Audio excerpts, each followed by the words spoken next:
कृष्ण कृष्ण हरे हरे, हरे राम राम राम हरे हरे, हरे कृष्ण। આપ હરે સૌનું ખૂબ કૃષ્ણ માતાજી. સ્વાગત છે શ્રી શ્રી રાધા ગોવિંદા મંદિર ઇસ્કોન મેંગલુરુમાં. યસ માતાજી, તમારે સ્ક્રીન શેર કરવી પડશે, માનસી માતાજી અથવા તો આરતી માતાજી. પ્લીઝ તમે શેર કરજો. મને જે લોકો જોવાઈ રહ્યા છે, કૃષ્ણ કૃપાલયા પ્રભુજી, માલતી માતાજી, શરદ વ્યાસ પ્રભુજી, આરતી માતાજી, લલિત કુમાર વેદ પ્રભુજી, માનસી માતાજી અને બીજા બધા પણ જે લોકો વિડીયો ઓફ કરીને પણ જોડાયા છે, તે તમામનો ખૂબ ખૂબ હૃદયપૂર્વકનું સ્વાગત છે. આજે આપણે સૌ 7મા અધ્યાયની ચર્ચાઓ કરવા જઈ રહ્યા છે અને આજે આપણને કહેવાય ને માયા દેવી, આરતી ને ગાંધી માતાજી, હરે કૃષ્ણ. આજે રવિવાર હે ને, એટલે કે માયાદેવીનો દિવસ, એની અસર આપણને થોડી થોડી જોવાઈ રહી છે. અત્યારે થોડી વાર પહેલા બધા એકચ્યુઅલમાં શું છે, આપણો પ્રોગ્રામ પણ પેલો ચાલતો હતો ને એક ગૌર પૂર્ણિમા વાળું, તો એમાં પણ ખૂબ સરસ બધાએ સેવાઓ બી, કેટલું સરસ કહેવાય ને કે આપણી સંધ્યા આરતી છે અને ગૌર આરતી છે, પછી ઉર્મિલા માતાજીનું કીર્તન હતું, પછી સ્ટોરી ટેલિંગ હતું, સચી સુતાષ્ટકમ હતું, કેટલું ખૂબ સરસ બધાએ પ્રવૃત્તિઓ કરી. તો ચાલો આજે આપણે શ્રી શ્રી રાધા ગોવિંદજીના ચરણોમાં વંદન કરીને, શ્રીલા પ્રભુપાદજીના ચરણોમાં વંદન કરીને આપણે મંગલાચરણથી શરૂઆત કરીશું. તો શ્રી શ્રી રાધા ગોવિંદ કી જય, શ્રીલા પ્રભુપાદ કી જય. ઓમ અજ્ઞાનતિમિરાન્ધસ્ય જ્ઞાનાંજનશલાકયા ચક્ષુરુન્મિલિतं येन तस्मै श्रीगुरुवे नमः। श्रीचैतन्यमनोभीष्टं स्थापितं येन भूतले स्वयं रूप कदा मह्यं ददाति स्वपदान्तिकं। वन्देऽहं श्रीगुरो श्रीयुतापदकमलं श्रीगुरुन् वैष्णवांश्च श्रीरूपं साग्रजातं सहगण रघुनाथान्वितं तं सजीवं साद्वैतं सावधूतं परिजनसहितं कृष्ण चैतन्यदेवं श्रीराधा कृष्णपादान् सहगण ललिता श्रीविशाखान्वितांश्च। हे कृष्णा करुणा सिन्धो दीनबन्धो जगत्पते गोपेश गोपिका कान्त राधा कान्त नमोऽस्तुते। तप्त काञ्चन गौराङ्गी राधे वृन्दावनेश्वरी वृषभानुसुते देवी प्रणमामि हरिप्रिये। वाञ्छाकल्पतरुभ्यश्च कृपा सिन्धुभ्य एव च पतितानां पावनेभ्यो वैष्णवेभ्यो नमो नमः। नमः ॐ विष्णुपादाय कृष्णपृष्ठाय भूतले श्रीमते भक्तिवेदान्त स्वामिनेति नामिने नमस्ते सरस्वते देवे गौरवाणी प्रचारिणे निर्विशेष शून्यवादी पाश्चात्य देशतारिणे। जय श्री कृष्ण चैतन्य प्रभु नित्यानंद श्री अद्वैत गदाधर श्रीवास आदि गौर भक्त वृंद। हरे कृष्णा कृष्ण कृष्ण हरे हरे, हरे राम राम राम हरे हरे। हरे कृष्णा। हरे कृष्ण माता जी। હરે हरे કૃષ્ણ. कृष्णा, हरे कृष्णा आदित्य माता जी, हरे कृष्णा आरतीलाल ठक्कर प्रभु जी, हरे कृष्णा मालती माता जी, कृष्ण कृपाला दास प्रभु जी, અને આપ સૌનું હરે ફરીથી કૃષ્ણ માતાજી. છે હરે કૃષ્ણ માતાજી. શ્રી શ્રી રાધા ગોવિંદા મંદિર ઇસ્કોન મેંગલુરુ, આપણે અત્યારે 18 દિવસના અંદર 18 અધ્યાય શીખવા જઈ રહ્યા છીએ. આપણે આજે 7મા અધ્યાયની ચર્ચાઓ કરવા માટે આપણે સૌ મળી ગયા છીએ. અત્યાર સુધી આપણે 1 થી 6 અધ્યાય પૂર્ણ કર્યા. 1 થી 6 અધ્યાય એટલે બેઝિકલી આપણો સેન્ડવિચનો એક પાર્ટ, એટલે શું કર્મયોગ, બરાબર, કે કર્મને આપણે વચ્ચે રાખીને ભગવાનની આપણે સેવા કેવી રીતે આપણે કરવાની છે, બરાબર, કર્મયોગ અત્યારે જોયું. હવે એના પછી જો કે એના અંદર ભગવાને આપણે 5 બીજો અધ્યાય જે હતો ગીતાનો સાર, એના અંદર 5 વિષયો જે છે ભગવાને ત્યાં આગળ ટચ કર્યા હતા, બરાબર. તો હવે આજથી શરૂ થાય છે અધ્યાય 7, એટલે કે પરમેશ્વરનું જ્ઞાન. બરાબર. અત્યાર સુધી ભગવાન આપણને બીજા અધ્યાયથી કહેતા આવે છે, બરાબર, કે જે મારા શરણાગત થાય છે એ લોકો મને પ્રાપ્ત કરે છે. આપણો અલ્ટિમેટ ગોલ આપણને કહી દીધો ભગવાને શું છે, બરાબર.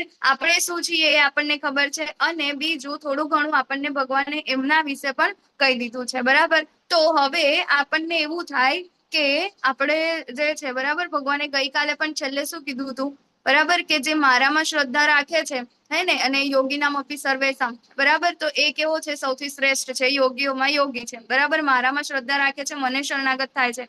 તો હવે આપણો પ્રશ્ન એ થવો જોઈએ કે ભગવાનના અંદર આપણે શ્રદ્ધા રાખવી કેવી રીતે, બરાબર. સૌથી પહેલું આપણું જે એક લીધું હતું ને, કે શ્રદ્ધાનો જે ગુણ જે છે, શ્રદ્ધા વાળો જે ગુણ જે છે, એ જો આપણા અંદર હોય તો આપણે શું કરીએ છીએ, આગળ આપણે ભક્તિના અંદર આપણે વધી શકીએ છીએ. કે અત્યારે આપણે આ શ્રવણમ કરીએ છીએ કે કંઈ પણ કરીએ છીએ, તો એ બધી જ વસ્તુ ક્યાંથી આવશે, જ્યારે આપણને શ્રદ્ધા હશે તો આ બધી વસ્તુનો આપણને ખબર પડશે, તો આપણા અંદર જ્ઞાન આવશે. તો હવે શ્રદ્ધા રાખવી કેમાં, બરાબર, ભગવાને એમના વિશે તો આપણને કીધું, તેમ છતાં આપણાને શ્રદ્ધા રાખવી કેવી રીતે, તો એના માટે શું કરવું જોઈએ, બોલો. આપણે કોઈક વ્યક્તિ માટે શ્રદ્ધા રાખવી હોય, બરાબર, કોઈકના વિશે જાણવું હોય, મતલબ કે કહેવાય કે એટ્રેક્શન, બરાબર, તો એ એટ્રેક્શન માટે આપણે શું કરીએ છીએ, કોઈક વ્યક્તિમાં આપણને કહેવાય ને કે અંદર એવું હોય કે ભાઈ ચલો આ વ્યક્તિના વિશે મારે જાણવું છે, બરાબર, કે આવું છે, આવું છે, આવું છે, તો એના માટે આપણે શું શું કરવું જોઈએ, તો આપણને એના અંદર થોડો લગાવ આવે, કઈ રીતે આપણે આને કરી શકીએ, નહીં તો બધું હંબક ના લાગે, બોલો. શું કરવું પડે આપણે? પડે એના વિશે માતાજી વિસ્તૃત અભ્યાસ કરવો પડે, ધ્યાન લગાવવું પડે કે શું અભ્યાસ કરે. કરવો પડે. હા, એટલે એમના વિશે જાણવું પડે, બરાબર.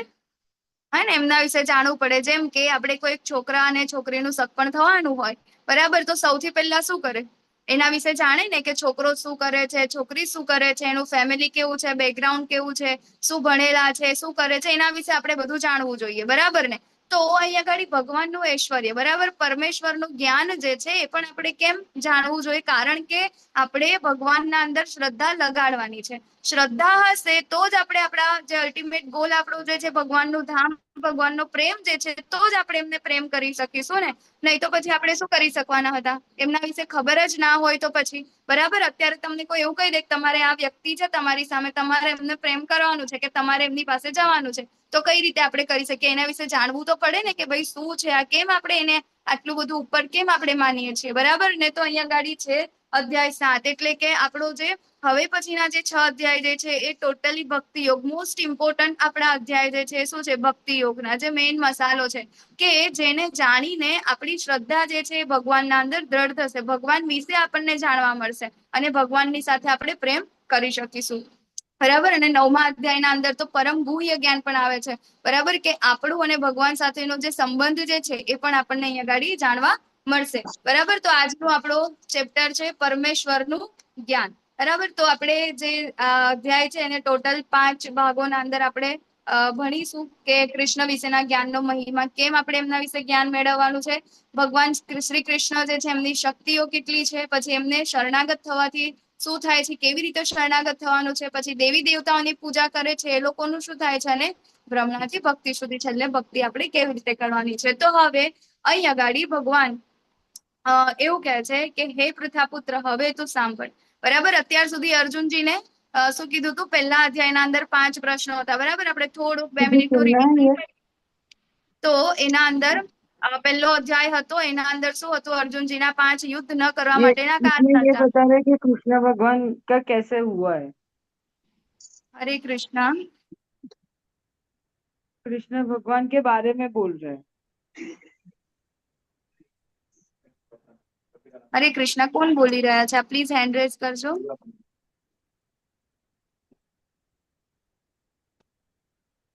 અચ્છા, ઓકે, તો તમે પ્લીઝ મ્યુટ કરી દેજો જો તમારું ભૂલથી અનમ્યુટ થઈ ગયું હોય તો. ઓકે,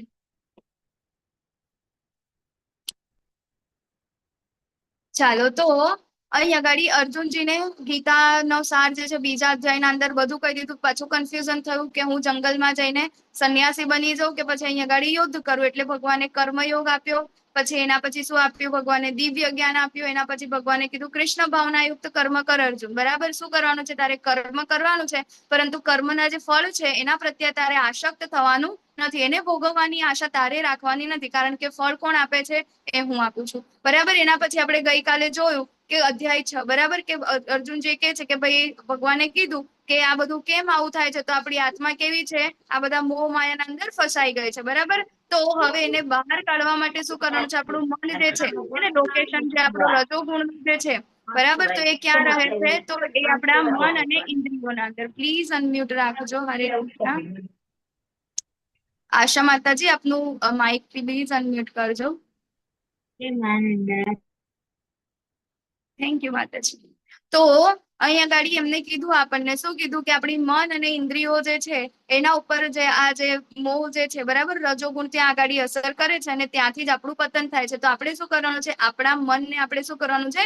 નિયંત્રણમાં લાવવાનું છે. તો મનને નિયંત્રણ કરવા માટે ભગવાને અધ્યાય 6 આપણને ગઈકાલે આપ્યો. બરાબર. એના અંદર આપણે અલગ અલગ યોગા સીડી જોઈ. બરાબર. યોગા લેટર જો એના અંદર શું હતું પહેલા? બરાબર, કર્મયોગ હતો, જ્ઞાન યોગ હતો, બરાબર, પછી આવી રીતે આ ધ્યાન યોગ હતો, હે ને, અષ્ટાંગ યોગ આપણે જોયું ને છેલ્લે સૌથી શ્રેષ્ઠ શું હતું? એ હતું આપણો ભક્તિ યોગ. ભક્તિ યોગ એટલે આપણે આપણી આત્માને શું કરવાની છે? ભગવાનના કામના અંદર લગાડવાની છે. બધી જ વસ્તુ જે કાંઈ પણ છે આપણે શું કરવાનું છે? ભગવાનને અર્પણ કરવાનું છે. તો ભક્તિ યોગ જે છે એ સર્વશ્રેષ્ઠ છે. ભગવાનને પામવા માટેના અલગ અલગ રસ્તા છે, પરંતુ સુયોગ્ય રસ્તો કયો છે? એ છે ભક્તિ યોગ.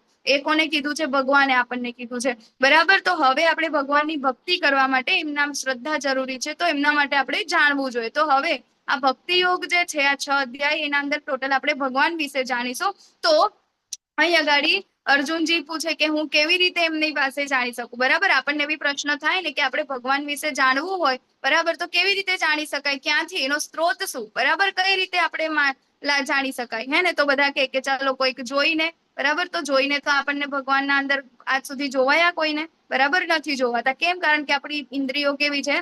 અપૂર્ણ છે. તો ચાલો આપણે અનુમાન લગાવીને, બરાબર, કે ચાલો અનુમાન એટલે કે ફોર એક્ઝામ્પલ એક પેશન્ટ હતું, બરાબર, ને લંગડાતું ચાલતું હતું. ત્યાં આગળ સામે 4-5 ડોક્ટરો બેઠા હતા, બરાબર. તો એ ડોક્ટરોમાંથી છે ને વચ્ચે વચ્ચે વાતો થવા લાગી. શું કે આ પેશન્ટ કેમ આવી રીતે, મતલબ આ વ્યક્તિ કેમ આવી રીતે લંગડાતું ચાલે? તો એક એના છે ને માઇન્ડના અંદર ન્યુરોલોજીકલ કોઈક ડિફેક્ટ થઈ ગઈ છે ને એટલા માટે એવું થતું હશે. બીજો કે એને કદાચ હાર્ટ એટેક આવવાનો હશે ને એટલે આવું થયું હશે. અને ત્રીજો કે છે કે ના, એના હાડકામાં છે ને તો એ માઇનર ફ્રેક્ચર હશે ને એટલે. તો કે આપણે આટલું બધું અનુમાન લગાવે છે, ચાલો ને આપણે એને જઈને પૂછીએ એમ.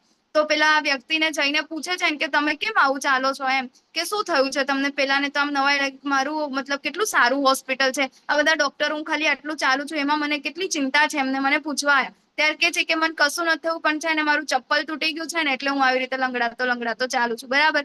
તો અહીંયા આગળ એ વસ્તુની ખબર પડે કે આપણે અનુમાન પણ લગાવી શકતા નથી. કેમ? કારણ કે અનુમાન પણ કેવા હોય છે? ખોટા હોય છે. એટલા માટે આપણે ભગવાનના વિશે અનુમાન પણ લગાવતા નથી. તો શું કે છે અહીંયા આગળ ભગવાન જાતે કે છે કે હે પ્રથાપુત્ર, હવે તું સાંભળ. બરાબર. શું કે છે? તત્સૃણુ એટલે કે સાંભળ. કેવી રીતે મારી ભાવનાથી પૂર્ણ રહીને અને મનને મારામાં અનુરક્ત કરીને યોગા અભ્યાસ કરતો રહીને મને સંપૂર્ણપણે સંદેહ રહિત થઈને જાણી શકીશ. બરાબર. કેવી રીતે? માત્ર ને માત્ર શ્રવણમથી. બરાબર. સાંભળવું ખૂબ ઇમ્પોર્ટન્ટ છે. બરાબર. તો સાંભળવું ક્યાંથી? જેમ કે આપણે આપણા પિતા પાસેથી સાંભળવું હોય, બરાબર, કે આપણા પિતા કેવા છે, બરાબર, તો આપણે કોને પૂછવા જઈએ? આપણી મમ્મીને પૂછવા જઈએ ને, બરાબર. તો એવી જ રીતે આપણે આ બધી વસ્તુ ક્યાં પૂછવા, કોને પૂછવા જવાનું? તો શાસ્ત્રોના અંદર. બરાબર. વૈદિક શાસ્ત્રો એ શું છે? આપણી માતા સમાન છે, કે જે આપણને ભગવાન વિશેનું જ્ઞાન આપે છે. બરાબર. અને ભગવાન વિશેનું જ્ઞાન જે છે એ આપણે જ્યારે કોઈ શું કહે, પરંપરામાં આવતા કોઈ વ્યક્તિ પાસેથી, અધિકારી પાસેથી જ્યારે આપણે જાણીએ છીએ, સાંભળીએ છીએ, ત્યારે આપણને શું થાય છે? ભગવાનના અંદર શ્રદ્ધા આવે છે. અને શ્રદ્ધાથી શું થાય છે? આપણે ભગવાનનું સ્મરણ કરતા રહીએ છીએ. બરાબર. તો શ્રવણમ એ ખૂબ ઇમ્પોર્ટન્ટ છે. અને એમ પણ નવધા ભક્તિનું પહેલું પગથિયું એટલે શું છે? શ્રવણમ છે. એનાથી જ આપણી જે શ્રદ્ધા જે છે ભગવાનના અંદર શું થશે? દ્રઢ થશે. તો હવે હું તને પૂર્ણ રૂપે ઇન્દ્રિય ગમ્ય તથા દિવ્ય એમ બંને જ્ઞાન વિશે કહીશ. આ જાણ્યા પછી તારે જાણવા યોગ્ય કશું જ બાકી રહેશે નથી. એટલે શું છે કે ભગવાન વિશેનું જ્ઞાન જે છે એનાથી ઉપર હવે બીજું કાંઈ જ નથી. અને આપણને ખબર છે એમ કે જેટલા પણ વૈદિક શાસ્ત્રો છે બરાબર, એ વૈદિક શાસ્ત્રોનો સાર પણ શું છે, એ પણ શું છે, ભગવાન છે બરાબર. ભગવાનની ભક્તિ છે, ભગવાન વિશે જાણવું એ જ સર્વશ્રેષ્ઠ છે, એનાથી ઉપર બીજું કાંઈ પણ છે નથી. એટલે કેવું છે, ઇન્દ્રિય ગમ્ય, ઇન્દ્રિયોને ગમે તેવું છે, અને કેવું છે, દિવ્ય. એટલે હવે આના પછી જાણવા યોગ્ય બીજું કશું રહેશે નહીં. તો હવે તમારા માટે એક પ્રશ્ન છે બરાબર. તો પ્રશ્ન શું છે કે ઘણા બધા લોકો કૃષ્ણ ભાવનું રૂપ ધારણ કરી શકતા નથી બરાબર ને. તો કેમ એવું થાય છે બોલો? આપણા ત્યાં ઘણા બધા લોકો છે ને, હે ને, કેટલા બધા લોકો અત્યારે ગુજરાતના અંદર છે બરાબર. તો પણ અત્યારે આપણે કેટલા 22 લોકો છે કે જે ભગવાન વિશેની વાતો સાંભળીએ છીએ. ભલે આપણે કંઈક કામ કરતા કરતા સાંભળીએ છીએ કે કંઈક ને કંઈક કરતા કરતા, પણ એટલીસ્ટ આપણે આ ક્લાસના અંદર અટેન્ડ તો કરીએ છીએ, સાંભળીએ તો છે. તો એ શું કહેવાય, જેવી તેવી વાત નથી ને. ઘણી બધી સુકૃતિઓ જોઈએ આના માટે, ત્યારે ને ત્યારે જ આ વસ્તુ પોસિબલ થાય છે બરાબર. તો શા માટે, કેમ બધા જ લોકો એ ત્યાં સુધી પહોંચી નથી શકતા, ભગવાન સુધી કેમ નથી પહોંચી શકતા? કોણ આપશે જવાબ? બોલો. પુણ્ય હરે કર્મ હેલો, હા, હરે કૃષ્ણ. આગળના હરે જન્મના પુણ્ય કર્મ, આગળના જન્મના પુણ્ય કર્મ હોય ત્યારે તમે આ જન્મમાં ભગવાનનું નામ લઈ શકો. પુણ્ય કર્મ હોય તો જ ભગવાનનું નામ લઈ શકો. સાચી વાત છે. પછી તમને આ એક સ્લાઇડ છે બરાબર, એના અંદર શું જોવાય છે આગળ? માતાજી નેક્સ્ટ કરજો, નેક્સ્ટ.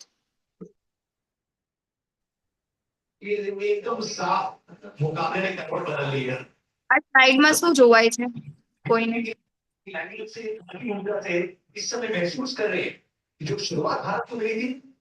કૃષ્ણ, તમે અનમ્યુટ રાખજો.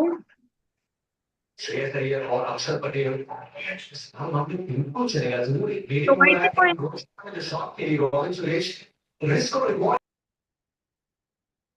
હરે કૃષ્ણ માતાજી. કોઈ મ્યુટ ના અનમ્યુટ ના થાય એ કરતે એવું કરી દો. હા, એવું કરી દો માતાજી. પછી સ્ક્રીન શેર કરો. ઓકે ઓકે માતાજી.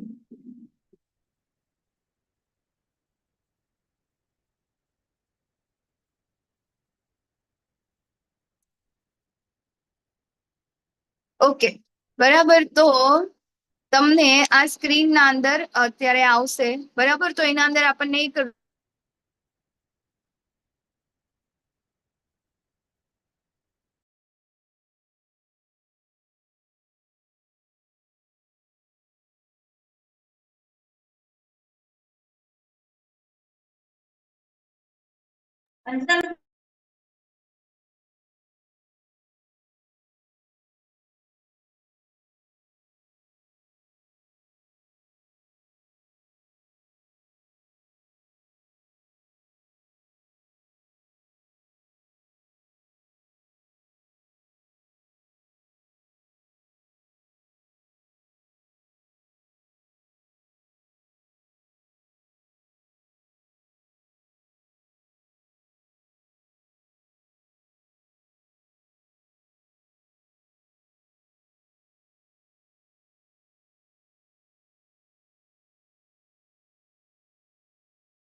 हरे कृष्ण मानसी माता जी।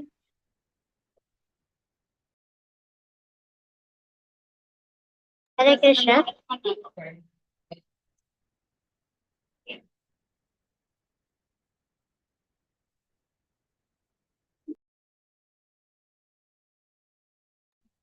हरे कृष्ण हरे कृष्ण कृष्ण हरे हरे हरे राम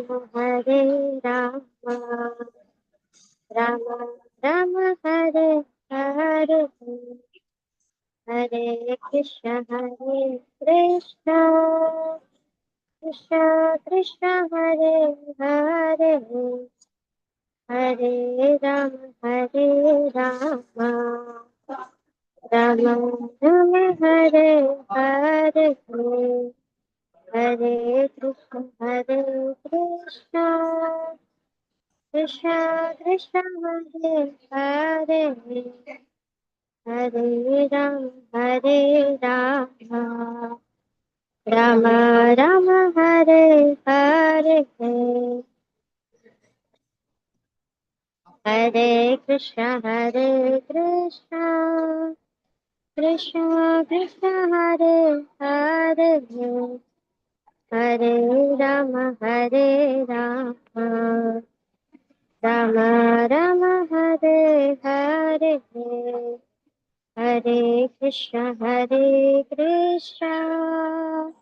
कृष्ण कृष्ण हरे हरे हरे राम राम राम हरे हरे हरे कृष्ण कृष्ण कृष्ण हरे हरे हरे राम राम राम हरे हरे हरे कृष्ण माता जी। સોરી ફોર ઇનકન્વીનિયન્ટ એકચ્યુઅલી નેટવર્ક આજે બહુ જ વીક છે અહીંયા. અત્યારે તો આમ એવું થઈ ગયું કે ચાલતું જ નથી, થોડું પણ નહીં, બધું આખું બંધ થઈ ગયું હતું. हरे कृष्ण माता जी, वीडियो હમ. ऑफ कर तो चालू जैसे। ઓકે, ચાલશે ને વિડીયો ઓફ કરી દઉં તો? हाँ माता जी, तो नेटवर्क कंप्लीट। Okay okay. તો તમે સ્ક્રીન શેર કરજો માતાજી. हाँ हूँ करूँ। ઓકે.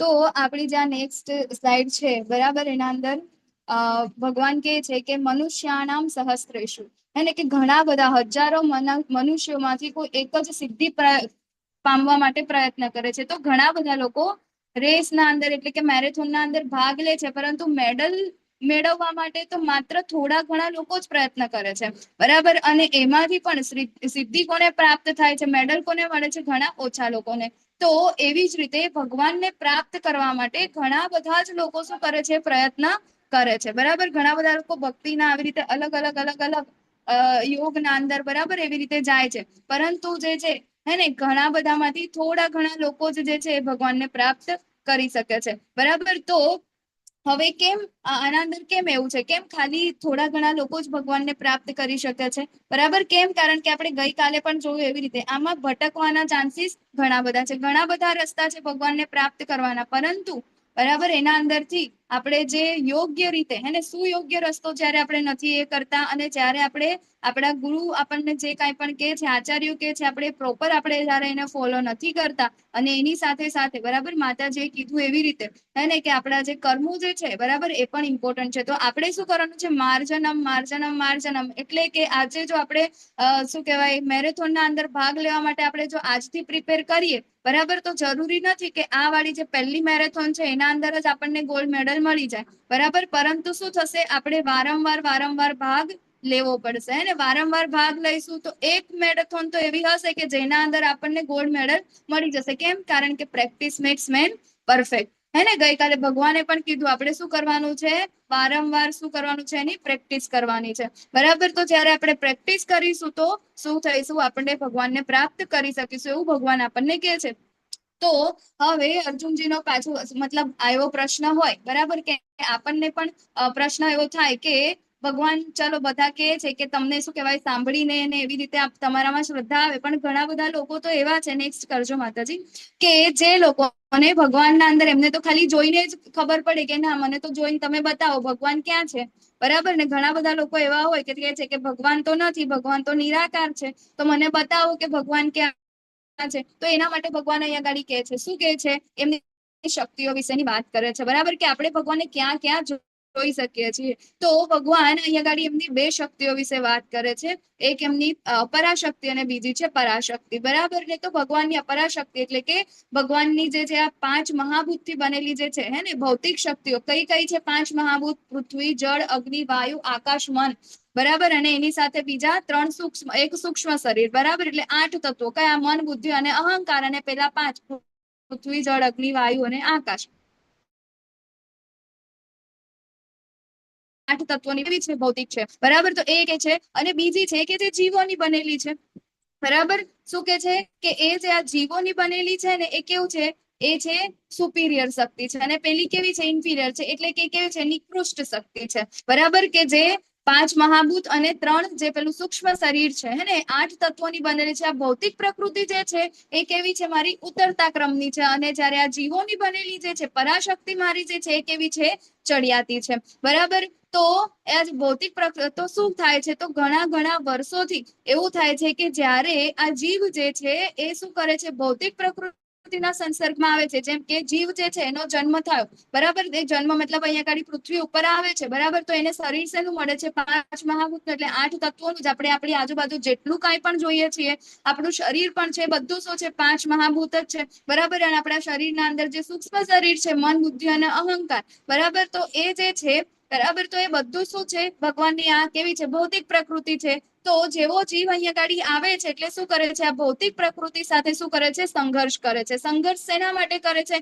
એના ગોલને પ્રાપ્ત કરવા માટે કરે છે. પરંતુ થાય છે કેવું કે જ્યારે અહીંયા ગાડી આવે છે ત્યારે એને શું લાગે છે કે આ ભૌતિક પ્રકૃતિના અંદર જે કાંઈ પણ એને મળે છે ને એવું માની લે છે કે આ મારું છે, આ જ સત્ય છે, આનાથી ઉપર બીજું કઈ છે નહીં, બરાબર? જેવી રીતે આપણે આગળના અધ્યાયોના અંદર જોયું હતું એવી રીતે, બરાબર ને? તો શું કરે છે? તેના સંસાધનોનો ઉપભોગ કરે છે. તો ભગવાનની આગળ એમને બે શક્તિઓ વિશે કીધું, બરાબર? એક ભૌતિક પ્રકૃતિ અને બીજી છે એની જીવોની બનેલી. તો જીવોની બનેલી પ્રકૃતિ ભગવાનની જે આ શક્તિ છે કેવી છે? તે ચડિયાતી છે, અને પેલી કેવી છે? ઉતરતા ક્રમની છે. તો આપણને અહીંયા આગળ બે વસ્તુ શીખવા મળે. અહીંયાથી શું શીખવા મળે? કે આપણી આજુબાજુ જે કાંઈ પણ આપણે જોઈએ છે બધું જ ભગવાનની ભૌતિક શક્તિ છે, બરાબર? તો એ ભગવાનની શક્તિ છે, મતલબ કે એ બધું જ ભગવાનનું છે. તો આપણે એને વાપરવા વાળા કોણ? બરાબર ને? તો આપણે બધી જ વસ્તુને શું કરવું જોઈએ? ભગવાનના કામ માટે એને વાપરવું જોઈએ. અને બીજી વસ્તુ કે જે જીવ જે છે, બરાબર? આપણે શરીર નથી, આત્મા છીએ, બરાબર ને? તો એ આત્મા પણ શું છે? ભગવાનની શક્તિ છે. તો ઘણા બધા લોકો એવું કે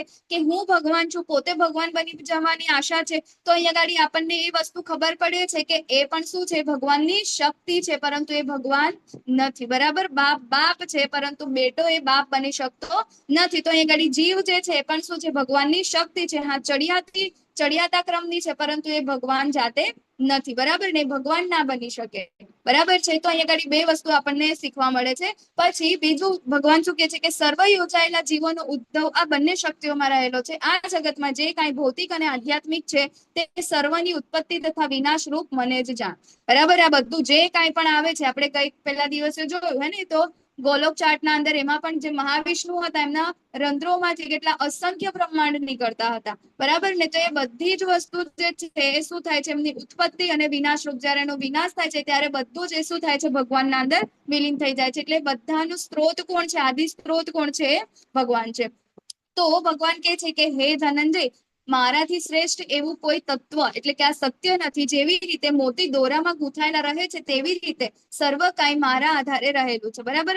હવે આપણને ખબર છે કે જ્યાં જ્યાં આપણા જેવા લોકોને કન્ફ્યુઝન થાય ને ત્યાં આગળ ભગવાન શું કરે છે, એક ઉદાહરણ આપણને આપે છે. બરાબર. તો ભગવાન આપણને એવું પ્રશ્ન થાય કે બધું ભગવાનમાંથી આવે ને પાછું બધામાં ભગવાન પણ છે, તો એ પાછું કેવી રીતે? બરાબર, આપણને કન્ફ્યુઝન થાય એટલે ભગવાન એ ગાડી આપણને શું કરે છે, એક ઉદાહરણ આપે છે. શેનું ઉદાહરણ? તો એક મોતીની માળાનું ઉદાહરણ આપે. તો આપણે કોઈકની ગળાના અંદર મોતીની માળા પહેરેલી જોઈએ. બરાબર. તો એ મોતીની માળામાં આપણને શું જોવાય? મોતી જ જોવાય ને. કેટલું સરસ રીતે એનો શેપ છે, કેટલું સરસ. તો આપણને મોતી જોવાય. એના અંદર રહેલો જે દોરો જે છે એ દોરો આપણને જોવાતો નથી. પરંતુ જો એના અંદરથી એ દોરો નીકળી જાય તો એ માળા રહેશે. માળાનું સ્વરૂપ માળા નહીં રહે. બધા જ મોતી શું થશે? વિખાઈ જશે. એવી જ રીતે ભગવાન કહે છે કે અહીં અગાડી આ જેટલી કઈ પણ વસ્તુ જે છે, બરાબર, એ બધું જ ભગવાનના આધારે રહેલું છે. બરાબર. એક શું કહેવાય, ભગવાનના વગર કઈ પણ વસ્તુ ચાલતી નથી. હે ને. તો હવે અહીં આગળ ભગવાન કહે છે કે આપણે કઈ કઈ વસ્તુના અંદર આપણે ભગવાનને જોઈ શકીએ છીએ. તો કે છે કે રસોહમ અપ્સુ કુંતેય, એને કે હે કુંતી પુત્ર અર્જુન, હું પાણીમાં સ્વાદ છું, સૂર્ય તથા ચંદ્રનો પ્રકાશ છું, વૈદિક મંત્રોમાં ઓમકાર છું, આકાશમાં શબ્દ છું તથા મનુષ્યોમાં સામર્થ્ય છું. બરાબર. પાણીના અંદર સ્વાદ કેવી રીતે ખબર પડે કે આપણે પાણીના અંદર સ્વાદ છે? બરાબર. તો તમે જાઓ ને અલગ અલગ જગ્યાએ, બધી જ જગ્યાએ પાણીના સ્વાદ કેવા હોય છે? અલગ હોય છે. અને એમ છતાં આપણને જ્યારે ખૂબ તરસ લાગે, બરાબર, તમે અત્યારે તો ઉનાળો ચાલુ થઈ ગયો, બરાબર ને, 4-5 શું કહે કલાક પછી એટલી ખરાબ, મતલબ એટલી જોરદાર તરસ લાગે ને તમને કોઈ એવું કહી દે કે લો ભાઈ તમે આ કોલ્ડ ડ્રિંક પી લો, બરાબર, કે કઈ આ વસ્તુ આ પી લો, તો તમને એનાથી સંતોષ નહીં થશે. એ સમયે તમને શું જોઈશે? પાણી જોઈશે. પાણી જે છે એ પાણીનું જે કહેવાય ને કે પાણીની જગ્યા બીજું કોઈ વસ્તુ લઈ શકતું નથી. તો પાણીનો સ્વાદ કોણ છે? એ ભગવાન છે. આપણને લાગે બધા લોકો શું કે પાણી કેવું છે? ટેસ્ટલેસ છે. બરાબર. પરંતુ દરેક જગ્યાએ આપણે જોઈએ ખારું પાણી, મીઠું પાણી, આવું બધું કહીએ છીએ, બરાબર. તો આ પાણીનો અંદર જે ઓરિજિનલ ટેસ્ટ જે છે પાણીનો, એ કોણ છે? ભગવાન છે. માટે આપણે પણ શું કરવું જોઈએ કે જ્યારે આપણે પાણી પીએ છીએ ત્યારે આપણે આ બોલવું જોઈએ, રસોહમ અપ્સુ કૌંતેય. બરાબર, કે પાણીના અંદર હું સ્વાદ છું. એ વખતે પાણી પીતી વખતે આપણે ભગવાનને યાદ કરી શકીએ છીએ. સૂર્ય તથા ચંદ્રનો પ્રકાશ એ પણ શું છે?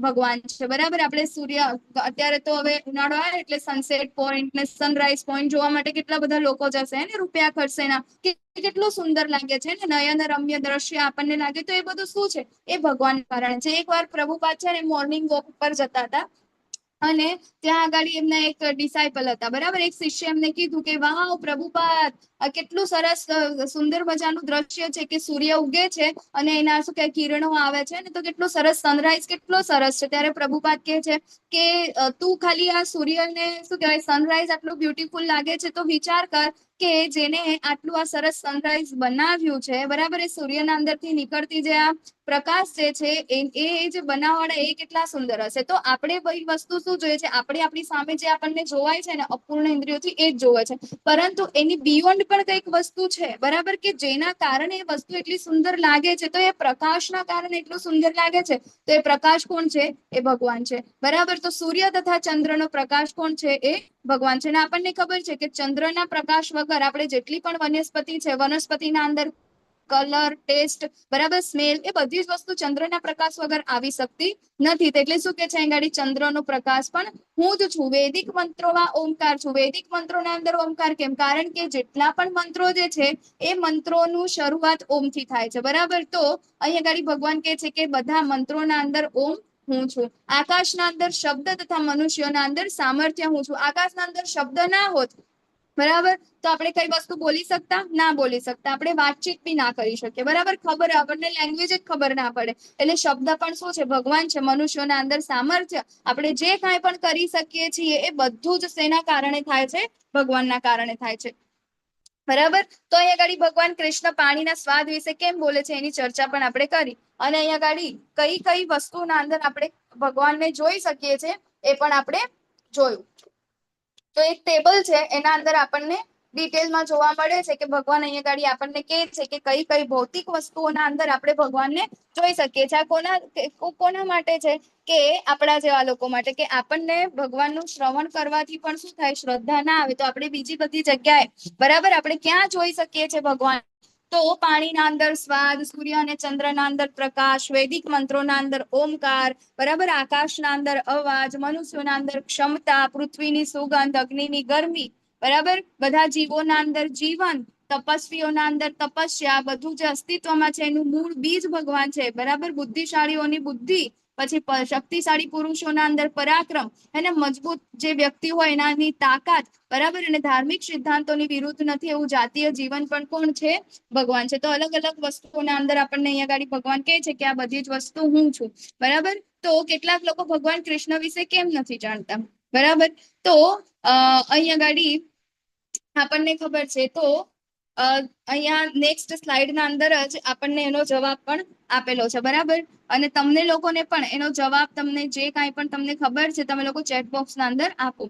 હે ને, આપણો ઘણો બધો સમય પહેલામાં જતો રહ્યો છે એટલે આપણે આગળ ચાલુ જ રાખીએ છીએ. તો ભગવાન કહે છે કે તું જાણી લે કે સર્વ ભાવ પછી તે સત્વગુણી હોય, રજોગુણી હોય કે તમોગુણી હોય, તે બધા જ મારી શક્તિ દ્વારા પ્રકટ થયેલા છે. એક રીતે હું સર્વકાય છું પરંતુ સ્વતંત્ર છું. હું ભૌતિક પ્રકૃતિના ગુણોને આધીન નથી, બલ્કે તેઓ મારે આધીન છે. બરાબર. તો આપણે કેમ બધા ભગવાનને નથી જોઈ શકતા? તો ભગવાન અર્જુનજી કહે છે એમને કે શું, કે બધા તમે આ બધું કહો છો, બરાબર, તો પણ બધા લોકો તો તમને એવું માનતા જ નથી કે તમે ભગવાન છો. બરાબર, તમારું જે અસ્તિત્વ છે અસ્તિત્વને તો નકારે છે. તો ભગવાન એનો જવાબ આપતા કહે છે, એવું કહે છે કે મારી જે આ માયા જે છે, બરાબર, મારી જે આ માયા શક્તિ જે છે એ માયા શક્તિના અંદર જેટલા પણ લોકો, મતલબ આ બધા જે રહેલા છે બધા કેવા છે? માયા શક્તિના અંદર રહેલા છે. એ માયા શક્તિના કારણે એ લોકો મને જોઈ શકતા નથી. બરાબર. તો એ માયા શક્તિના અંદર કોણ છે? તો ભગવાનની આ ભૌતિક પ્રકૃતિ, બરાબર, એના 3 ગુણો છે જેના વિશે ડિટેલમાં આપણને આગળના જે ચેપ્ટર્સ છે એના અંદર જાણવા મળશે. અહીંયા ગાડી ખાલી એટલું કહે છે ભગવાન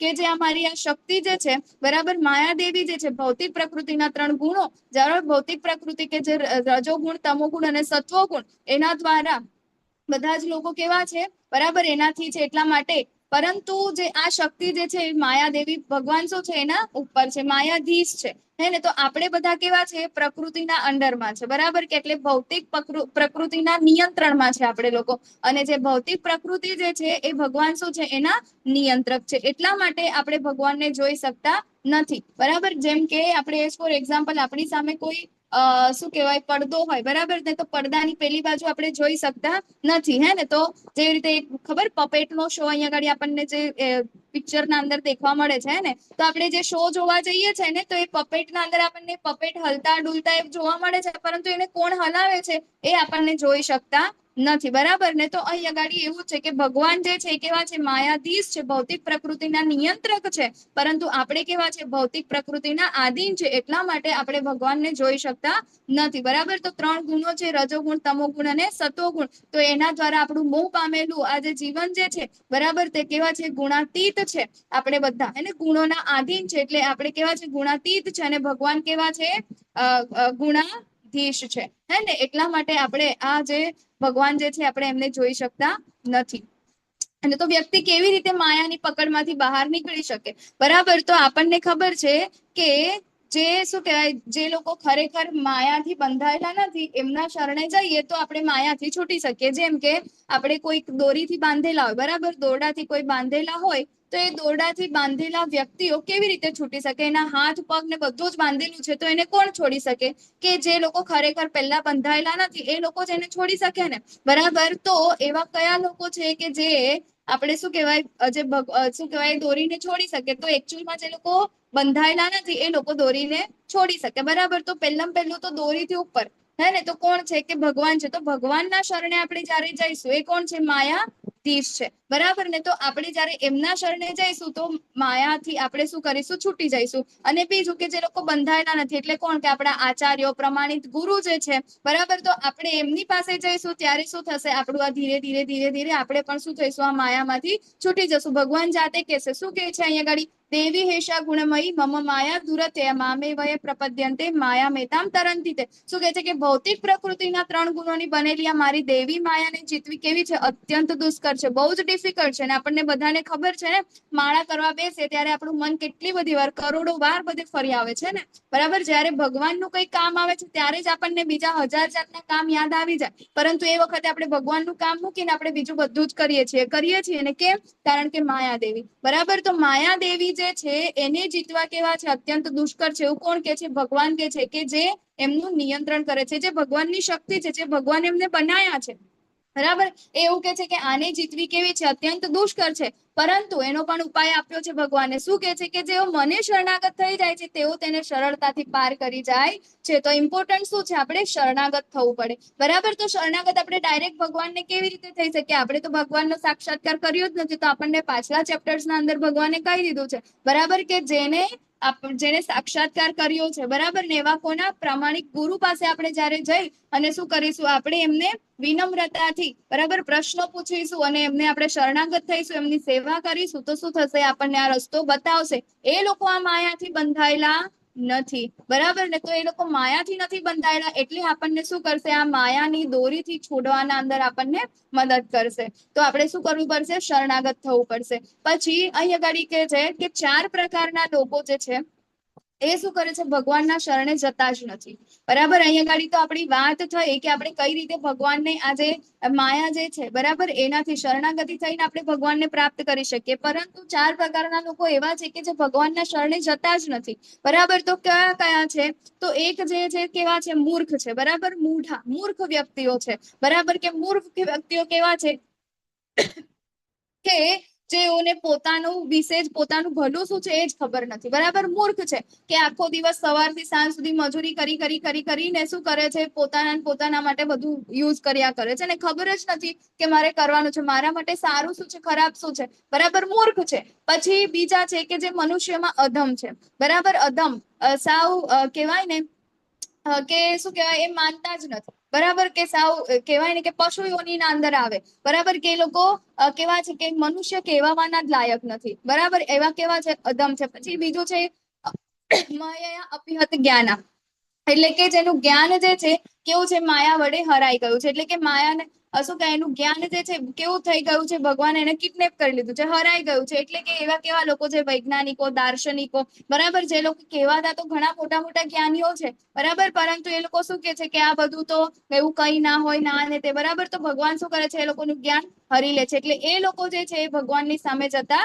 નથી. અને બીજા કેવા છે? કે આસુરી પ્રકૃતિના નાસ્તિક લોકો છે, બરાબર? એ લોકો શું કે છે? કે હું જ ભગવાન છું, બરાબર? ભગવાન જેવું કઈ અસ્તિત્વમાં જ નથી. અને આપણે જે છે શેના છે? તો આપણે કેમિકલના બનેલા છે, બરાબર? આવા જે 4 પ્રકારના લોકો છે. આસુરી લોકો છે, શું કે છે? કે હું ભગવાન નથી, હું ભગવાન છું, ભગવાન જેવું કોઈ અસ્તિત્વમાં નથી, ને મારું શરીર જે છે કેવું છે?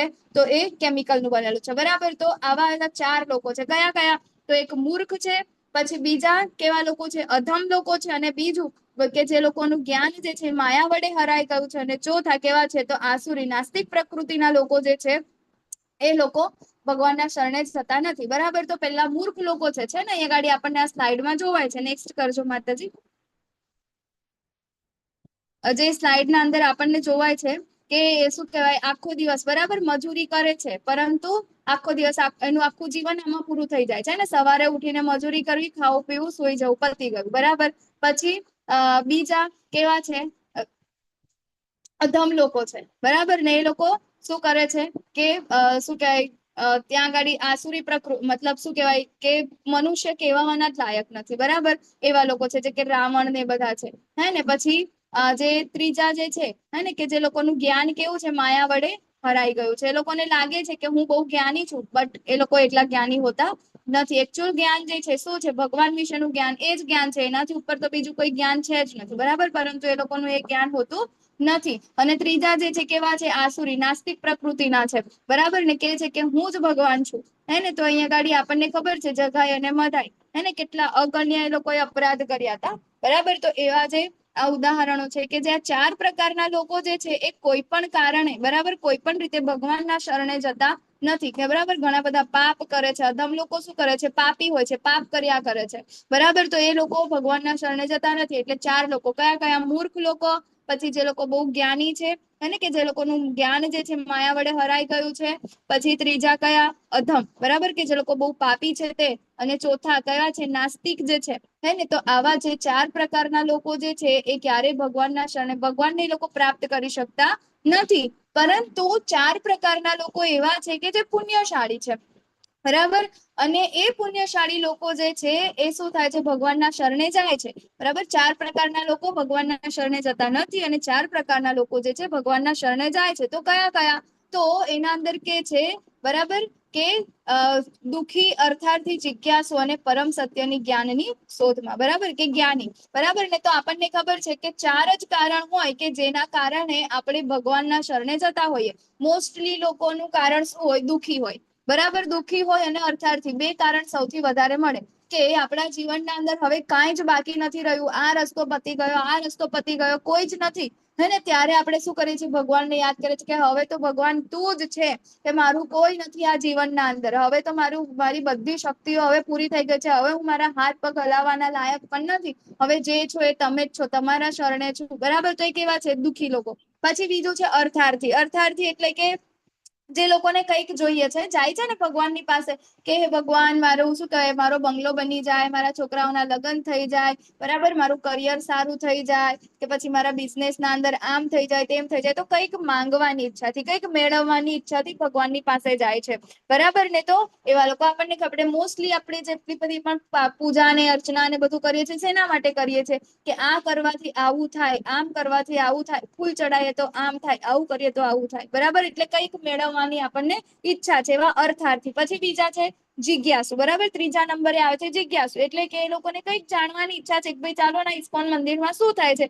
રોજ સવાર 4:30 વાગ્યાના ઉઠીને લોકો શું કહેવાય, મૃદંગ ને એવું વગાડીને એ લોકો ડાન્સ કરે છે, ના કરે છે, તે કરે છે. એવું તો શું છે? ચાલો ને જવા દો. આ ભગવદ્ ગીતાના ક્લાસ થાય છે, એના અંદર લોકો શું કરે છે? ચાલો ને જાણવા દો. તો એવા જિજ્ઞાસુ લોકો છે, બરાબર. અને ચોથા નંબરના છે જ્ઞાની લોકો. એને ખબર છે ભગવાન કોણ છે અને હું કોણ છું, પરંતુ એ શું કરે છે કે મારે ભગવાનને પ્રાપ્ત કેવી રીતે કરવાના છે, એ જ્ઞાનની શોધમાં છે, બરાબર. તો આ 4 પ્રકારના લોકો જે છે કેવા છે? પુણ્યશાળી છે. તો આપણે ભલે ગમે તે રીતે કોઈ પણ કારણોસર આપણે ભગવાનના શરણે ગયા હોય તો આપણે ખુશી મનાવી જોઈએ. કેમ?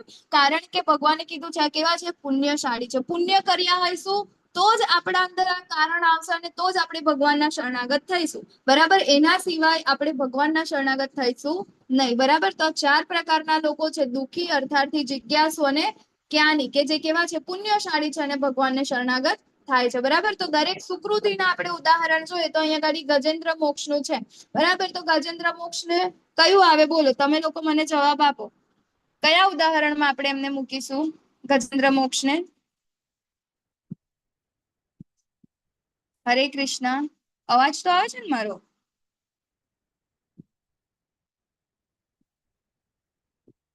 હરે કૃષ્ણ. મારો અવાજ આવે છે?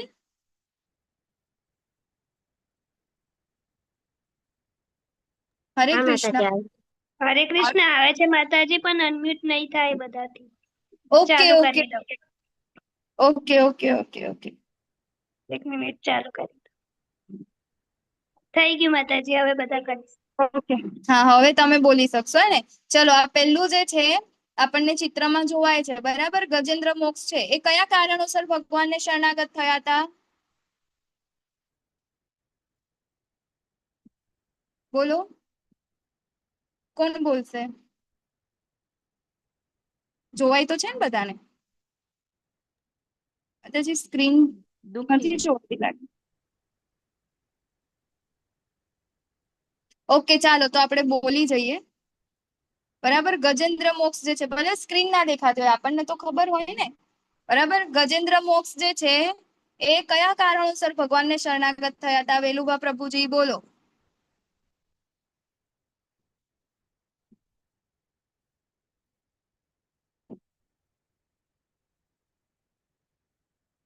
હરે કૃષ્ણ. આજે એવું છે કોઈ મ્યુટ નથી થઈ અનમ્યુટ નથી થઈ શકતા એવું છે? ઓકે ચાલો તમે લોકો ચેટ બોક્સમાં લખી દેજો, આપણે આગળ જઈએ છીએ. બરાબર, તો અહીંયા આગળ ગજેન્દ્ર મોક્ષ જે છે કેવા હતા? દુખી હતા. બરાબર, તો દુખી હતા એટલા માટે આજુબાજુ હવે કોઈ જ દેખાયું નથી એટલે ત્યાંથી કમળ લઈને ભગવાનને બૂમ પાડે છે એને, એટલે દુખીની કેટેગરીમાં. પછી આ છે દ્રૌપદીજી. બરાબર, અહીંયા આગળ પણ એમને બધી જ જગ્યાએ ટ્રાય કરી દીધા, પોતાના પતિ પાસે જઈ આવ્યા, ત્યાં આગળ એમના વડીલો ઉભા હતા, એમને કીધું બધી જગ્યાએ, પછી પોતાની જાતે શું કહે યાતનાઓ કરી, હાથ જોડ્યા, પછી પોતાના મોઢે પણ શું કહે એટલું જોર લગાવ્યું, સાડીનો છેડો પણ પકડ્યો, પરંતુ તેમ છતાં કોઈ જ ઉપાય ના મળ્યો. બરાબર, એટલે શું છે? દુખી, હેને, કઈ જ નથી. એટલે પછી ભગવાનને બૂમ પાડી, હેને, પછી એના પછી કીધું કે ગોવિંદા, એવું કીધું એટલે ભગવાન ત્યાં આગળ તરત જ એમના ચીર પૂરવા આવ્યા. બરાબર, પછી અહીંયા આગળ આપણને ખબર છે આ કોણ છે? તો સુખદેવ મહારાજ. બરાબર ને, તો આપણને ખબર છે કે અહીંયા ગાડી જ્યારે એમના માતાના ગર્ભમાં હતા, હે ને, ત્યારે વ્યાસદેવના પુત્ર હતા ને તો. બરાબર, તો એવું કે છે કે ના મારે તો અહીંયા ગાડી નથી આવું. કેમ? કારણ કે હું બહાર આવીશ તો જે આ પ્રકૃતિ જે છે એ મને હેરાન કરીશે. બરાબર, કે ભૌતિક પ્રકૃતિના સંસર્ગમાં હું આવીશ તો એ મને હેરાન કરશે ને હું ભગવાનને ભૂલી જઈશ. તો પછી કે છે કે ના ના એવું નહીં થવા દઉં, કે બરાબર વ્યાસદેવજી એમને ખુદ કે છે કે ના ના એવું નહીં થાય, કે તું બહાર આવ એમ. ત્યારે જે છે બરાબર કે ના, જે એના નિયંત્રક છે, જે એના શું છે હેડ છે, તમે એને બોલાવો, એ જયારે મને કહેશે ને તો જ હું બહાર આવીશ. એટલે પછી ભગવાન જાતે આવે છે. બરાબર, એટલે એ કઈ કેટેગરીમાં આવશે? જ્ઞાનીમાં. બરાબર, કે એમને ખબર છે કે ભગવાન કઈ રીતે મળે, એમને ભગવાન મેળવવાની ઈચ્છા છે, એમને ખબર છે કે ભગવાનની શક્તિઓ શું છે, ભગવાન કોણ છે, એટલે જ્ઞાનીની કેટેગરીમાં આવે. બરાબર, પછી અહીંયા ગાડી આવે છે પરીક્ષિત મહારાજ, હે ને, તો પરીક્ષિત મહારાજ કઈ કેટેગરીમાં આવશે? જિજ્ઞાસુમાં. બરાબર, ઘણા બધા પ્રશ્નો પૂછે છે, 7 દિવસનું એમનું આયુષ્યના અંદર, કે મારે હવે શું કરવું જોઈએ, કેવી રીતે. બરાબર, તો એ જિજ્ઞાસુની કેટેગરીમાં આવશે. પછી અહીંયા ગાડી છે ધ્રુવ મહારાજ. બરાબર, તો ધ્રુવ મહારાજ શેમાં આવશે? અર્થાર્થીમાં. કેમ? કારણ કે એમને શું જોયું? આજે આવશે આપણે ધ્રુવ મહારાજની કથા. બરાબર, કે એમને શું જોઈતું હતું? એમનું રાજ્ય જોઈતું હતું. બરાબર, પછી અહીંયા ગાડી બીજા આપણને ખબર છે સુગ્રીવ. બરાબર ને, સુગ્રીવ શેના માટે આવ્યા હતા? એમને પણ શું હતું? અર્થની કામના હતી. બરાબર, અને પછી છેલ્લે આ શું છે? સોનકાદી ઋષિઓ છે. બરાબર, તો આપણે એવી રીતે અલગ અલગ કેટેગરીના ઉદાહરણ જોયા. તો આપણે ધ્રુવ મહારાજને કેમ આપણે અર્થાર્થીના કેટેગરીમાં મૂક્યા? તો આપણને ખબર છે કે રાજા ઉત્તાનપાદ, બરાબર, ઉત્તાનપાદના શું કહેવાય બે રાણીઓ, બરાબર, સુનીતિ સુરુચિ, તો એના અંદરથી 2 પુત્ર. તો હવે જે એક દિવસ ધ્રુવ મહારાજ જે છે એમની પાસે જાય છે, હે ને, તો ત્યાં આગળ એમનો જે બીજી જે રાણી હતો એનો જે દીકરો હતો એનું નામ હતું ઉત્તમ, એમના ખોળામાં બેઠો હતો. બરાબર, ત્યારે ત્યાં આગળ એમને પણ મન થયું ધ્રુવ મહારાજને કે હું પણ મારા પિતાના ખોળામાં બેસું. તો ત્યાં આગળ જાય છે, અને ત્યાં આગળ જેની જે શું કહેવાય કેવી હતી, થોડીક થોડાક વાલા હતા. બરાબર, તો એ શું કે છે કે ના, પહેલા કે તારે તારા પિતાના ખોળામાં બેસવું હોય ને તો કે તારે મારા ખોળે જન્મ લેવો પડશે. બરાબર, તો એ કે છે કે આવે તો એ તો તારે ભગવાન પાસે જ જવું પડે. તો ત્યાંથી ધ્રુવ મહારાજ રડતા રડતા જાય છે એમની મમ્મી પાસે. બરાબર, ને કે છે કે ભાઈ મને તો આવું થયું. એમ તો કે વાત તો એની સાચી છે, આવું કરવા માટે કે તારે હવે ભગવાન પાસે જ જવું પડે. તો એ વખતે ધ્રુવ મહારાજ જે છે ને, તો ત્યાંથી નીકળે છે, અને ત્યાં આગળ રસ્તામાં જતા જતા પછી એમને કોણ? નારદ મુનિ મળે છે. નારદ મુનિ પૂછે કે ભાઈ આ 5 વર્ષનું આટલું નાનું બાળક રડતું રડતું ક્યાં ચાલે છે, એમ ક્યાં જાય છે, પૂછે છે. તો કે હું છે ને કે ભગવાન શું કહેવાય આવી રીતે મારી સાથે થયું છે, એટલે કે શું કે હું ભગવાનની શોધમાં જાઉં છું એમ. બરાબર, કે મારે તો હવે મારા પિતા જે છે મારે તો એનાથી પણ મોટું રાજ્ય જોઈએ. બરાબર, તો ત્યાં આગળ શું થાય કે પછી નારદ મુનિ કે હવે આ તો નાનું બાળક છે, કે તો કોઈ કે વળી દીધું હશે, ચાલ હું સમજાવું તારા માતા પિતાને બધાને. એમ કે ના ના, કે અત્યારે હું એ પણ એ કન્ડિશનમાં નથી, તમે મને કહી શકો છો. હું જે મારી ઈચ્છા છે એના અંદર તમે મને કંઈક મદદ કરી શકતા હોય મને કહો, નહીં તો પછી મારા રસ્તેથી મને જવા દો. ત્યારે પછી એમને જે નારદ મુનિ જે છે, બરાબર, તો એમને મંત્ર આપે છે. કયો મંત્ર આપે છે? ઓમ નમો ભગવતે વાસુદેવાય. બરાબર ને, એ મંત્ર આપે અને પછી જાય છે જંગલના અંદર. 6 મહિના સુધી કઠોર તપ કરે છે. બરાબર, 1 મહિનો શું કહે ખાલી ફળ ખાય છે, પછી બીજા મહિને પાંદડા ખાય છે. બરાબર, તો એવી રીતે પછી એકવાર ખાલી પાણી પીને પછી ખાલી હવા, અને પછી તો એ પણ બંધ. એવી રીતે કઠોર તપ કરે છે. કઠોર તપ કર્યા પછી ભગવાન બરાબર આવે છે અને ચતુર્ભુજ સ્વરૂપે આવે છે. કેમ ચતુર્ભુજ સ્વરૂપે આવે છે? કારણ કે એમને અર્થની કામના હતી. બરાબર ને, તો અહીંયા આગળ ભગવાન જયારે ચતુર્ભુજ સ્વરૂપે આવે છે અને શું કરે છે? એમના હાથે હે ને શંખ જે છે એના માથે ફેરવે છે. એટલે જે શું કહેવાય ધ્રુવ મહારાજ જે છે એ ત્યાં આગળ જેવું મતલબ કે એવું કહેવા લાગ્યા કે હે પ્રભુ, હું તો જે વસ્તુ માટે આવ્યો તો મને તો એ વસ્તુની કામના જ નથી. બરાબર, હવે મને સચ્ચાઈ ખબર પડી ગઈ છે એટલે મને આ બધી વસ્તુ જોઈતી નથી. એટલે ભગવાન કહે છે કે ના, તું એ જે કારણો માટે તું એ મને આટલી તપસ્યા કરી, મને યાદ કર્યો, એટલે એ વસ્તુ તો હું તને આપીશ. તો એમના માટે ખબર છે ને, અલગથી ધ્રુવ લોક હે ને, બ્રહ્માજી થી પણ ઉપર, એનું ક્યારે પેલું એ કઈ થતું નથી. બરાબર ને, તો એવું સૌથી મોટું ધ્રુવ લોક કેવું અહીંયા ગાડી ભગવાને એમને બનાવી આપ્યું. બરાબર ને, એમના ભક્ત પણ છે ને. તો અહીંયા ગાડી આવી જ રીતે ભગવાન ના શરણે કેવી રીતે ગયા હતા ધ્રુવ મહારાજ? અર્થની કામના માટે. બરાબર, તો હવે અહીંયા ગાડી ભગવાન કે છે કે આમાંનો જે પૂર્ણ જ્ઞાની છે અને શુદ્ધ ભક્તિમાં તલ્લીન રહે છે તે સર્વશ્રેષ્ઠ છે, કારણ કે હું તેને અત્યંત પ્રિય છું અને તે મને પ્રિય છે. બરાબર, શું કે છે કે આ ચારે ચાર પ્રકારના જે સુકૃતિના જે વ્યક્તિઓ જે છે, બરાબર, એમાંથી સૌથી પ્રિય ભગવાનને કોણ છે? તો ભગવાન કે છે કે જ્ઞાની એ મને સૌથી પ્રિય છે. કેમ જ્ઞાની સૌથી પ્રિય છે? કારણ કે જ્ઞાનીને ખબર છે કે ભગવાન કોણ છે, હું કોણ છું, અને મારે ભગવાન માટે શું કરવાનું છે, મારે ભગવાનને પ્રાપ્ત કરવાના છે. બરાબર, તો એટલા માટે શું કરે છે કે એ બધી જ મતલબ કે જે જ્ઞાની હોય છે ને એના માટે ભગવાન શું બધું જ છે, ભગવાન એના માટે પ્રિય છે. અને ભગવાન તો કેવા છે? ભક્ત વત્સલ છે જ. બરાબર, તો આવા જે જ્ઞાની છે એના માટે તો ભક્તિ ઇમ્પોર્ટન્ટ છે, અને ભગવાન કેવા છે? ભક્ત વત્સલ છે. એટલા માટે આવા જ્ઞાની લોકો માટે ભગવાન પ્રિય છે, અને ભગવાનને પણ કેવા છે? આવા જ્ઞાની લોકો પ્રિય હોય છે. તો આપણે પણ ભલે આપણે દુઃખીની કેટેગરીમાંથી આવ્યા હોય, અર્થાર્થીની કેટેગરીમાંથી આવ્યા હોય, જિજ્ઞાસુની કેટેગરીમાંથી આવ્યા હોય, પરંતુ આપણે ધીરે ધીરે ધીરે ધીરે શેમાં અપગ્રેડ થવાનું? આપણે જ્ઞાનીમાં અપગ્રેડ થવાનું. બરાબર, કેમ? કારણ કે ભગવાન કહે છે કે એ મને અત્યંત પ્રિય છે. તો હવે ભગવાન અહીંયા આગળ કહે છે કે બહુનામ જન્મ નામંતે જ્ઞાનવાન મામ પ્રપદ્યતે, એને કે ઘણા અનેક જન્માંતરો પછી જે મનુષ્યને ખરેખર જ્ઞાન થાય છે ને, તે મને સર્વ કારણોના કારણ જાણીને મારે શરણે આવે છે. આવું મહાત્મા કેવું છે? અતિ દુર્લભ છે. બરાબર, તો આવા જે જ્ઞાની લોકો જે છે હે ને, તો એ ક્યારે થાય છે આ વસ્તુ? જન્માંતરો પછી. અને એ પણ ક્યારે થાય? બરાબર, એ જ્ઞાની ભલે હોય, પરંતુ એ જ્ઞાન એને રાઈટ ડિરેક્શનમાં લઈ કોણ જાય? એને ભક્તિ આપે છે કોણ?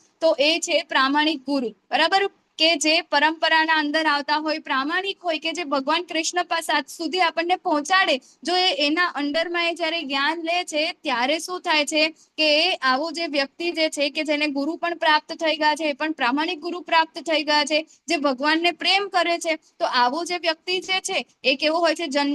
જન્માંતરો પછી એનો જન્મ થાય છે. બરાબર ને, અને એને ખરેખર જ્ઞાન થાય છે. આગળ કેટલા બધા જન્મો સુધી બરાબર ભટક્યા પછી અત્યારે શું થાય છે? એને ખરેખર જ્ઞાન થાય છે, અને બધું જ શું કરે છે? ભગવાનને સર્વ કારણોના કારણ જાણીને શું થાય છે? ભગવાનને શરણે જાય છે. અને આવો મહાત્મા જે કેવો છે? અતિ દુર્લભ છે. બરાબર, જોયું તો ને આપણે રેસ ત્યાં આગળ પ્રશ્ન પૂછ્યો હતો કે કેમ આપણે બધા જ ભગવાનને પ્રાપ્ત નથી કરી શકતા?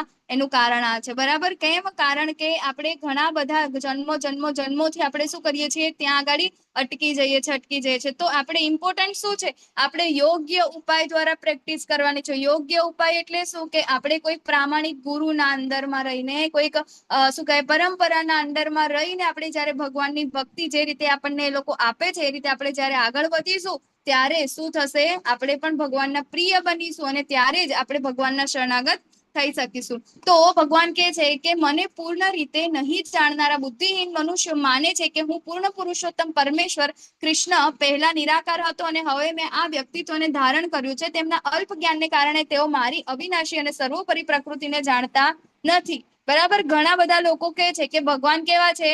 નિરાકાર છે. તો ભગવાન કહે છે કે આવા લોકો તો છે ને તદ્દન મૂર્ખ છે. બરાબર, તો એ લોકો જે છે ક્યારેય ભગવાનની આવી અવિનાશી પ્રકૃતિ જે છે એને જાણતા નથી, અને ભગવાનને ક્યારેય પ્રાપ્ત કરી શકતા નથી. કેમ? કારણ કે ભગવાન આપણને ઘણી બધી વાર, ને આગળના ચેપ્ટર્સમાં પણ કહેશે, ભગવાન કેવા છે? સાકાર છે. બરાબર, તો જે નિરાકાર કહે છે કે ભગવાન કેવા છે? ખાલી એક આકાર વગરના છે, હે ને, કે ખાલી એક લાઈટ છે ને એવું છે. તો એવા લોકો જે છે હે ને, તો આવા અલ્પ જ્ઞાની કીધું છે ભગવાન, એ લોકોને બુદ્ધિહીન કીધા છે, હે ને. તો આવા લોકો જે છે એ ભગવાનને પ્રાપ્ત કરી શકતા નથી. બરાબર, કહે છે કે હું મૂર્ખ તથા અલ્પ બુદ્ધિ વાળા માણસો સમક્ષ કદી પોતાને પ્રકટ કરતો નથી. તેમને માટે હું મારી અંતરંગ શક્તિ દ્વારા આવૃત રહું છું, અને તેથી તેઓ જાણતા નથી કે હું અજન્મ તથા અવિનાશી છું. બરાબર, તો આપણને ખબર છે ને, જે પ્રહલાદ મહારાજના પિતા હિરણ્યકશિપુ, બરાબર, એને પણ લાગતું નતું કે ભગવાન છે.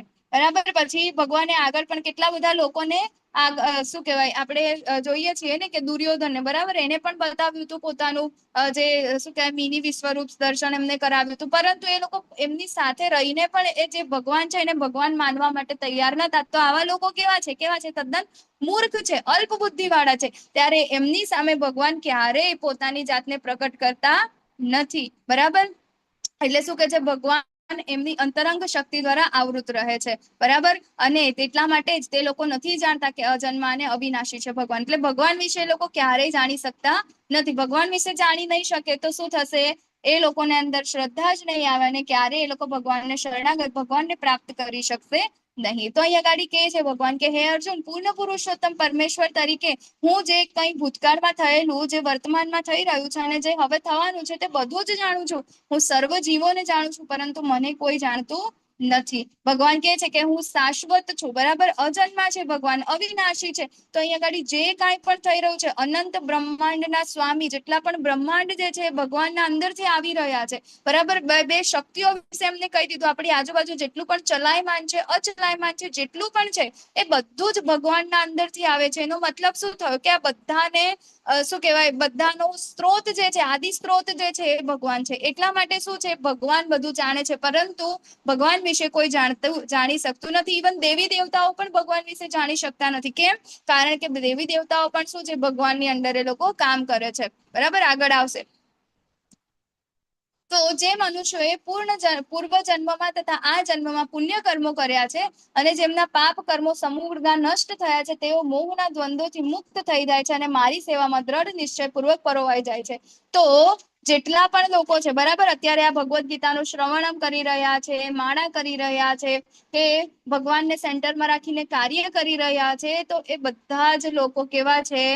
પુણ્યશાળી છે. બરાબર. કેમ? કારણ કે એ લોકોના જેમના પાપ કર્મો સમૂળગા નષ્ટ થયા હોય ને, પુણ્ય કર્મ કર્યા હોય ને, ત્યારે જ આ મોહના દ્વંદ્વથી મુક્ત થઈ શકે છે કે ના, ભગવાન કૃષ્ણ એ પૂર્ણ પુરુષોત્તમ પરમેશ્વર છે. બરાબર. જ્યારે આપણને આ વસ્તુની ક્લેરિટી આવી જાય, જ્યારે આપણને આમાં શ્રદ્ધા આવી જાય કે ના, પૂર્ણ પુરુષોત્તમ પરમેશ્વર છે, બરાબર, આદિ સ્ત્રોત એ છે, ત્યારે શું થાય છે? આપણે એ ભગવાનની સેવામાં દ્રઢ નિશ્ચયપૂર્વક પરોવાઈ જઈએ છીએ. પરંતુ આના માટે, આ શ્રદ્ધા આવવા માટે, આ માનવા માટે આપણે શું હોવું જોઈએ? આપણા પૂર્વ જન્મોના અંદર આપણા પુણ્ય કર્મ હોવા જોઈએ અને આપણા પાપ કર્મો જે સમૂળગા નષ્ટ થવા જોઈએ. બરાબર. ત્યારે આપણે એ વસ્તુને જાણી શકીએ છીએ. તો અહીં આગળ ભગવાન કહે છે કે જે બુદ્ધિશાળી મનુષ્યો જરા તથા મરણમાંથી મુક્ત થવા માટે પ્રયત્નશીલ રહે છે, તેઓ મારી ભક્તિનો આશ્રય ગ્રહણ કરે છે. તેઓ વસ્તુતઃ બ્રહ્મ છે, કારણ કે તેઓ દિવ્ય કર્મો વિશે પૂર્ણપણે જાણે છે. બરાબર. બુદ્ધિશાળી મનુષ્ય છે શું કરે કે જે જરા અને મરણમાંથી, આપણને ખબર છે જન્મ અને મૃત્યુ,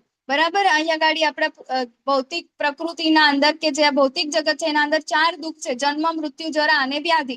બરાબર. એ 4 દુઃખ જે છે એના અંદરથી મુક્ત થવા માટે જે પ્રયત્નશીલ રહે છે ને, એ શું કરે છે? ભક્તિનો આશ્રય ગ્રહણ કરે છે. કેમ? કારણ કે ખબર છે કે આ જ વસ્તુ છે, ભક્તિનો આશ્રય ગ્રહણ કરવાથી જ આપણે આ વસ્તુમાંથી, આ જે 4 મેઇન દુઃખ છે એમાંથી બહાર નીકળી શકીશું. એના સિવાય બીજો કોઈ જ રસ્તો નથી. બરાબર. ભક્તિ કરીશું તો ભગવત ધામ જઈશું, કે ત્યાં આગળ આ 4 દુઃખ આપણને હેરાન કરશે નહીં. તો બુદ્ધિશાળી મનુષ્યને જ ખબર છે કે ભાઈ અત્યારે આ જીવન જીવી રહે છે એ કેવું છે? દુઃખાલય છે. આગળના અધ્યાયમાં કહે છે ભગવાન આપણને કેવું છે? દુઃખાલય છે. એટલા માટે આપણું કામ શું છે? આપણો એમ છે કે આપણે આપણા ઓરિજિનલ ઘરે જઈએ, કે જ્યાં આગળ આ દુઃખ નથી. એ શું છે? ભગવાનનું ભગવત ધામ છે. બરાબર. તો એ વ્યક્તિ જે છે કેવું છે? બુદ્ધિશાળી છે અને મુક્ત થવા માટે પ્રયત્નશીલ રહે છે. એ શું કરે છે? ભક્તિનો આશ્રય ગ્રહણ કરે છે. અને આવો વ્યક્તિ કેવો છે? બ્રહ્મ છે. બરાબર. કારણ કે તેઓ દિવ્ય કર્મો વિશે પૂર્ણપણે જાણે છે. દિવ્ય કર્મો શું? બરાબર. ભગવાને આપણને પહેલા દિવસે દિવ્ય જ્ઞાન આપ્યું, ભગવાન વિશેનું જ્ઞાન. બરાબર. અને આપણો અને ભગવાનનો સંબંધ જે છે એ શું છે? દિવ્ય છે. બરાબર. તો જે મનુષ્ય મને, પરમેશ્વરને, મારી પૂર્ણ ચેતનામાં રહીને મને જગતનો, દેવોનું તથા યજ્ઞની સર્વ પદ્ધતિઓનો નિયામક જાણે છે, તેઓ પોતાના મૃત્યુ સમયે પણ મને ભગવાન તરીકે જાણી તથા સમજી શકે છે. બરાબર. કયા મનુષ્યો?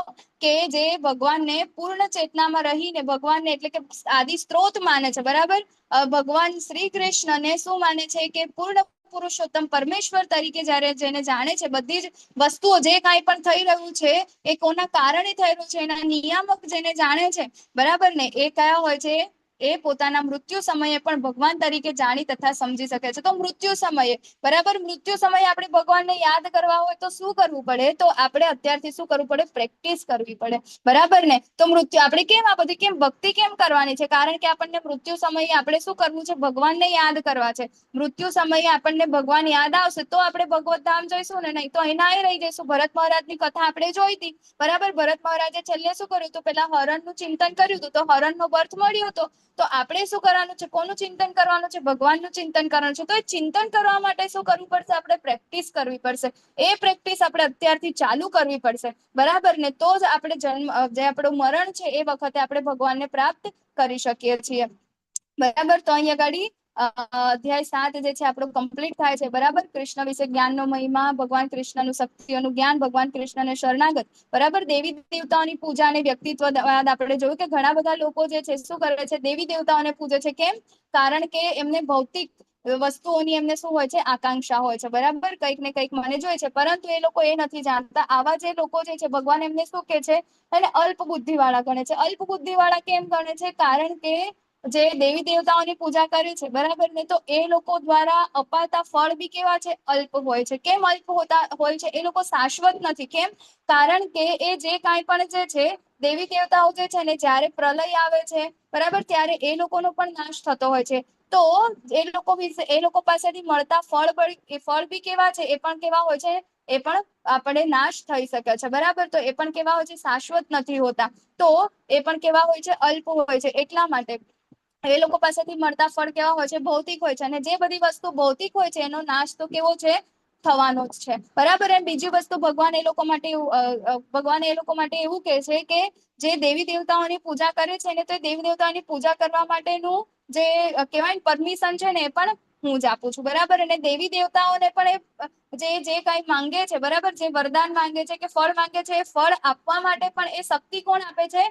ભગવાન આપે છે, બરાબર. તો જેમ કે આપણે એક નાના સિમ્પલ ઉદાહરણ દ્વારા સમજીએ, બરાબર. તો આપણે પહેલા દિવસે પણ જોયું તો સરકાર હોય, બરાબર ને, તો સરકારની દરેક જિલ્લાના અંદર, તાલુકાના અંદર, ગામડાના અંદર બધી જગ્યાએ એની ઓફિસ હોય, અલગ અલગ એના અધિકારીઓ હોય, બરાબર. તો એ અધિકારીને કોને આપેલો? સરકારે આપેલો છે, બરાબર ને. તો આપણે અહીંયાથી કોઈ પણ કામ આપણે સરકારી કરવું હોય, બરાબર, કોઈ આધાર કાર્ડ કરાવવું હોય કે કંઈ પણ કરવું હોય, કોઈ સિગ્નેચર જોઈતી હોય, કંઈ કરાવવું હોય, તો આપણે અહીંયા નજીકના સરકારી અધિકારી પાસે જવું જોઈએ, બરાબર. તો એ અધિકારી આપણને કહે છે કે ના, હા ભાઈ, હવે તમારું કામ થઈ ગયું, એ મળી શકે છે, બરાબર. પરંતુ એ જે સરકારી અધિકારી ના હોય, તો એને અધિકાર કોને આપેલો છે? તો એ સરકારે આપેલો છે.